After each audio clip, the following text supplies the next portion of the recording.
ಮಕ್ಕಳಿಗೆ ಸ್ಕೂಲ್ ಬಾಗಿಲುಗಳು ಓಪನ್ ಆಗಿದೆ. ಇದರ ನಡುವೆ ಕೊರೋನಾ ಕೇಸ್ಗಳು ಜಾಸ್ತಿ ಆಗ್ತಾ ಇದ್ದಾವೆ. ಕಳೆದ 10 ದಿನಗಳ ಹಿಂದೆ ಒಂದಂಕಿಯಲ್ಲಿದ್ದಂತಹ ಕೊರೋನಾ ಕೇಸ್ ಈಗ 100ರ ಗಡಿ ದಾಟಿದ್ದು, ನಾನು ಇನ್ನೂ ಕೂಡ ಸತ್ತಿಲ್ಲ, ಬದುಕಿದ್ದೀನಿ ಅನ್ನುವಂಥ ಮತ್ತೆ ಸಾರಿ ಹೇಳ್ತಾ ಇದೆ. ಇದರ ಬೆನ್ನಲ್ಲೇ ರಾಜ್ಯ ಸರ್ಕಾರ ಕೂಡ ಅಲರ್ಟ್ ಆಗಿದ್ದು, ಆರೋಗ್ಯ ಇಲಾಖೆ ಕೂಡ ಸಾಕಷ್ಟು ರೂಲ್ಸ್ಗಳನ್ನು ತರ್ತಾ ಇದೆ. ಈಗಾಗಲೇ ಜಾಸ್ತಿ ಜನ ಇರುವಂತಹ ಸ್ಥಳಗಳಲ್ಲಿ ಕಡ್ಡಾಯವಾಗಿ ಮಾಸ್ಕ್ ಹಾಕ್ಕೊಳ್ಬೇಕು ಅನ್ನುವಂತಹ ಆರೋಗ್ಯದ ದೃಷ್ಟಿಯಿಂದ ಸಚಿವ ದಿನೇಶ್ ಗುಂಡೂರಾವ್ ಅವರು ಹೇಳಿಕೆ ಕೊಟ್ಟಿದ್ದಾರೆ. ಈಗ ಶಾಲಾ ಶಿಕ್ಷಣ ಇಲಾಖೆಯಿಂದ ಶಾಲೆಗಳಿಗೆ ಹೊಸದೊಂದು ಕೋವಿಡ್ ಗೈಡ್ಲೈನ್ಸ್ ಅನ್ನು ಬಿಡುಗಡೆ ಮಾಡಲಾಗಿದೆ. ರಾಜ್ಯದ ಎಲ್ಲ ಸರ್ಕಾರಿ ಹಾಗೂ ಅನುದಾನಿತ ಹಾಗೂ ಖಾಸಗಿ ಶಾಲೆಗಳಿಗೆ ಶಿಕ್ಷಣ ಇಲಾಖೆ ಸುತ್ತೋಲೆಯನ್ನು ಹೊರಡಿಸಿದೆ.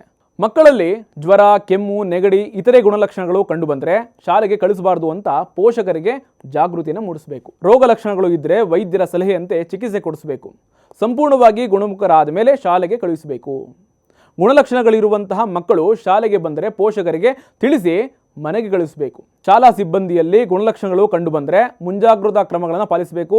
ಶಾಲೆಗಳಲ್ಲಿ ಸ್ವಚ್ಛತೆ ಹಾಗೂ ಕೋವಿಡ್ ನಿಯಮವನ್ನು ಪಾಲಿಸಬೇಕು ಅಂತ ಶಾಲೆಗಳಿಗೆ ಶಿಕ್ಷಣ ಇಲಾಖೆ ಸೂಚನೆ ಕೊಟ್ಟಿದೆ.